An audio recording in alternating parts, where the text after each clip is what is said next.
এখন 6:10 বাজে। বাবু স্নান টান করে রেডি হয়ে গেছে। আজকাল না আমি ওর জন্য চিয়া সিড ভিজিয়ে রাখছি। চিয়া সিডটা খেলে না শরীরটা ঠিক থাকে। অন্য কিছু খেয়ে তো যায় না, তো যার জন্য চিয়া সিড ভিজিয়ে রাখছি। আর এই যে ওনাকে একটুখানি আদর না করেও যেতে পারে না, মানে ও ওইখানে দরজার সামনে জানলার সামনে দাঁড়িয়ে থাকবে। বাবু বেরোনোর পরেই আমি মেশিন লাগিয়ে দিয়েছি। মেশিন লাগিয়েছি ওই জ্যাকেটগুলো সব আজকে ধোয়ার জন্য। যা আজকে একটা দারুণ জিনিস তোমাদের সঙ্গে শেয়ার করব। ওদিকে মেশিন চলছে, এখানে আমি আমাদের চা বানিয়ে নিয়েছি। এর তো মানে ওই যে সকালে উঠেও যখন যেটা চলে আর কি, আঁকা লেখা যখন যেটা চলে সেটাই চলে। গুড মর্নিং, সবাই কেমন আছো? আশা করি সবাই ভালো আছো, আমরাও এখন ভালো আছি। তো আজকে এই সকালবেলা দেখতেই পেয়েছো বাবু টাইম মতন বেরিয়ে গেছে। তারপর আমি মেশিন লাগিয়ে দিয়েছি। মেশিন লাগিয়েছি 2-3 দিন, সেই শনিবারে জামা কাপড় ধুয়েছিলাম। তারপরে আজকে আবার বুধবারে মেশিন তো আমি এমনিতেই লাগাই, বুধবার আর শনিবারে লাগাই। মাঝখানে যদি বেশি হয়ে যায় তখন লাগাতে হয় আরেকবার, কিন্তু মোটামুটি বুধবার আর শনিবারেই আমার মোটামুটি ফিক্স। এবারে হয়েছে কি 4-5খানা জ্যাকেট বাবুর, ওগুলো না চাদর মুড়ে রেখে দিয়েছিলাম। মানে ওই যে মা চলে যাওয়ার পরে না আসলে কিছু ভালো লাগছিল না, কোনো কাজ করতে ইচ্ছে করছিল না, কিচ্ছু করতে ইচ্ছে করছিল না। আমি মানে কাউকে আমি বোঝাতে পারবো না যে কেমনই একটা লাগছিল। কোনোভাবে চলছে মানে কিছু রান্না করলাম কি করলাম না, খেলাম কি খেলাম না, করতেই হবে, যেটা করতেই হবে সেটুকুই করে চলেছি এরকমভাবে। তো যাই হোক, ওই একটা চাদরে পেঁচিয়ে 5খানা জ্যাকেট, তারপরে আরও গরম মানে যেগুলো জ্যাকেট মানে যেগুলো বাইরে পরে যাওয়ার জ্যাকেট, আর যেগুলো এমনি মোটা ওই উলিকট ঠিক না, লাল রঙের ওই কতগুলো পরে মোটা অনেক মোটা ওইগুলো 2-3টে সব রেখে দিয়েছিলাম চাদরে মুড়ে, যে ধোবো। আজ ধুই কাল ধুই করতে করতে গরম পড়ে গেছে। তো 2 দিন ধরে তো আমাদের এখানে বেশ গরম শুরু হয়ে গেছে। এতদিন তো ফ্যানও চালানোর দরকার পড়েনি, কিন্তু এই 2-3 দিন ধরে ফ্যানটা চলছে। তো যাই হোক, তো সেগুলো মেশিনে লাগিয়ে দিয়েছি। বাবু বললো ড্রাই ক্লিন করতে হবে না, মেশিনে লাগিয়ে দাও, কিচ্ছু হয় না। মেশিনে লাগিয়ে দিয়েছি। তারপরে আমার মেয়েটা কাজ করে গেল, তারপরে আমি স্নান করে পুজো করে নিয়েছি। এইবার আমাদের সকালের ব্রেকফাস্ট বলতে এর তো যা খায় তাই খাবে। একটু দই আছে, ওকে আজকে দই দিয়ে রুটি দেবো, মিষ্টি দই। আর আমি দেখি কি খাই, মিষ্টি দই খাওয়ার ইচ্ছে নেই, তো দেখি চলো। একটু মিষ্টি দই ছিল, মিষ্টি দই দিয়ে ওকে রুটি দিয়েছি, কারণ মিষ্টি খেতেই পছন্দ করে। তো দুধ দিলেও আলাদা করে চিনি গুড় কিছু তো দিতেই হবে, নাহলে মিষ্টি। তো মিষ্টি দই দিয়েছি। আর আমার হচ্ছে ওই বেসন দিয়ে একটা চিলা, আর তার সঙ্গে ওই যে সেদিন গ্রিন চাটনি বানিয়েছিলাম ওটা খানিকটা রয়েছে, ফ্রিজে রেখে দিলে বেশ কয়েকদিন থাকে। আর সঙ্গে চা, ওই যে তোমরা যদি শর্টসে দেখে থাকো টি প্রিমিক্স, ওটা দিয়েই চা বানিয়েছি। আমার আরোটা 4-5 মাস হয়ে গেছে আমার সার্ভিসিং করানো হয়নি। ওরা বলে 3 মাস বাদে সার্ভিসিং করাতে, কিন্তু ওই যে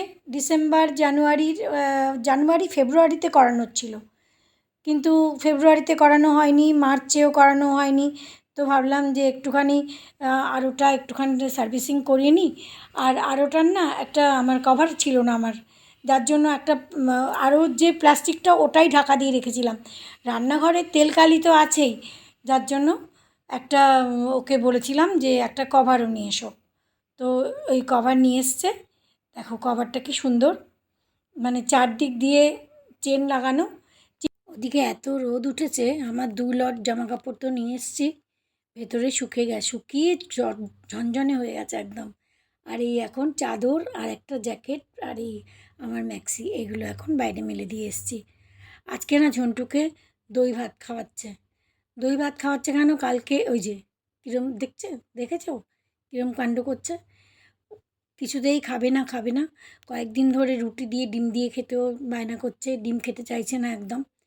তো বাবু আজকে বলেছে একটু গরমও পড়েছে, তো দই ভাত খাওয়াও, না দিয়ে ভাত খাওয়াচ্ছে আজকে। আবার হাত দিয়ে বলে না, দিদি বলবে কি? হ্যাঁ, মামুন আসবে নাকি এখন? মামুন আসবে? হ্যাঁ আসতে বলে তো। মামুন বলি টুনটুনু, ঝন্টুকে খাইয়ে তারপরে আমরা খেতে বসছি আজকে তো মঙ্গলবার, তো নিরামিষ রান্নাবান্না। সেদিন না কুমড়ো এনেছিলাম, একটু কুমড়োটা সাদা সাদা দেখতে ছিল, কিন্তু রান্না করার পরে দেখলাম মিষ্টি, বেশ মিষ্টি। তো কুমড়ো একটুখানি ছেঁচি করেছি, আর ডাল, বেগুন ভাজা, উচ্ছে আলু ভাজা। বাবু অফিস থেকে ফেরার পথে ওই বার্গার আরও কী সব ওই সিঙ্গাড়ার মতন খেতে কী সব ওই সব নিয়ে এসেছিলো, বলে চা করো তারপরে বসে চা, ও তো চা খায় না, বলে চা করো তারপরে বসে এগুলো খাবো। তো আমি চা বানিয়ে নিয়েছি। এবার এগুলো খেয়ে ওই যেটা বলছিলাম না একটা জিনিস দেখাবো, সেটা দেখাবো তোমাদের। এই মাত্র এই প্যাকেটটা এলো, তোমরা হয়তো অনেকেই জানো, নিশ্চয়ই বাজারে যখন পাওয়া যাচ্ছে অনেকেই জানো, কিন্তু আমি কি এই প্রথমবার দেখলাম, যার জন্য ভাবলাম যে তোমাদের সাথে একটু শেয়ার করি। এই প্যাকেটটার মধ্যে মানে এই যে কীভাবে একটা প্যাকেটের মধ্যে 4-5টা জ্যাকেট সমস্ত ভরে যাচ্ছে।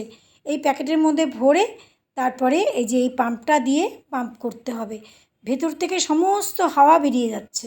আর একটার প্যাকেটের মধ্যে মোটামুটি একটা প্যাকেটের মধ্যে বোধহয় 5খানা এরকম পলিথিনের প্যাকেট আছে, বিভিন্ন সাইজের। সেটা এই যে এটার মধ্যে দেখো 2টো জ্যাকেট, লাল রঙের 2টো জ্যাকেট আর একটা কালো জ্যাকেট ভরেছে, মানে 3টে জ্যাকেট টোটাল।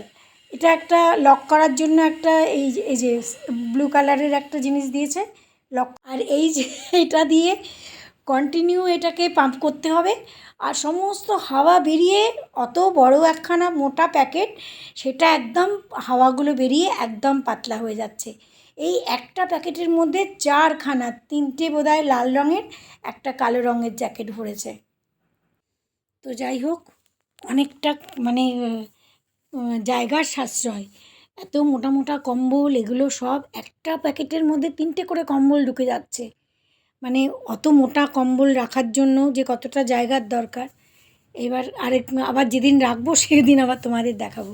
তো রাত্রের জন্য আমি এই পনির আর একটুখানি পনির ছিল ঘরে, ওই পনির দিয়ে ক্যাপসিকাম দিয়ে পেঁয়াজ টমেটো দিয়ে একটু তরকারি বানিয়ে নিলাম, আর রুটি। এটাই এখন আমাদের রাত্রিবেলার খাবার, কারণ ওদিকে প্রচুর সময়টা চলে গেছে। তো আজকের ব্লগ এখানেই শেষ করছি, আবার নেক্সট ব্লগে দেখা হচ্ছে। Good night.